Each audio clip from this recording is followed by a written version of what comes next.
Nunes. Well, so many things. It's amazing in the fourth and fifth round, like you said, how many people fall apart in those last two rounds.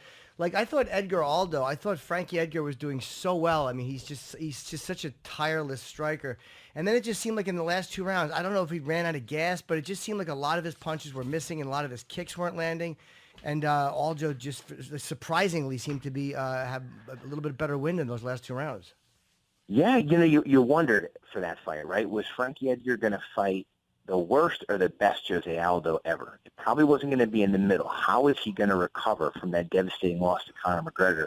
And he showed us. I mean, Jose Aldo was on in that fight. His takedown defense has always been fantastic, but we've never seen Frankie Edgar thrown to the ground by one hand before. I mean, it was a really, really solid performance by Jose Aldo, and I think that it's a little frustrating for Frankie when everything you're doing is just not working at that moment. Aldo, he was the bigger guy, but then he was also the quicker guy. And Aldo, when he uncorks, man, it's special to watch. He is an exceptional athlete, and he showed the patience that he did not show with Conor, like we talked about before, right. Jimmy, where. Like with Conor, he just wanted to get him. And then with Frankie, he did sit back and he was playing some counter strikes and he was being patient. And I wonder if he has to have that same temperament if he meets up with Conor again, because that's yeah. I mean, that's where even if you want to say the emotions could fuel you when you have such a rivalry, but it could also hurt you if you just want to get the guy. It takes you actually out of your game.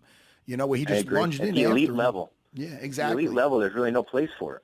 There's no place for emotion at the elite level. It's going to cost you, and I couldn't agree more. But the one thing I would say that Jose will be in danger of, if he goes with a similar game plan, if you sit back and you just look to counter Conor McGregor, he's so long. And I think he ended up getting behind the scorecards a little bit if you're just waiting. The other thing is he didn't leg kick Frankie much, which I was surprised about, because his leg kicks, I mean, there's leg kicks that do some damage, score some points, and then there's ones that are devastating. And Jose Aldo is in the category of devastating, just like, the gentleman in the co-main event Saturday night, Edson Barboza. Yeah. And so with Conor's stance and some of the things he likes to do, I think it's very smart of Jose Aldo, to start ripping away at the legs and the body with his kicks. He's got a weapon. I've called two of his fights before. When you're sitting cage side and Jose kicks somebody, I'll tell you what, man, your teeth shake. Well, Brian, do you think it could be, and I wondered the same thing watching it, because that's one of my favorite things about Aldo, is that maybe with Conor, he doesn't have to worry as much about being taken down, and maybe he's very worried about Edgar taking him down. I wondered that, but gosh, Aldo's takedown defense is so good. Even when he gets taken down, you can't hold that guy down. It's near impossible. So I wondered that. One thing I would say, too, that people forget is, he could have been injured. When you kick that hard, even if in practice you have one of those kicks blocked, or you kick a knee, or you kick an elbow, the bruising that takes place in the shin takes forever to heal. And when he fought Chan Sung Jung, Korean Zombie, I called that fight.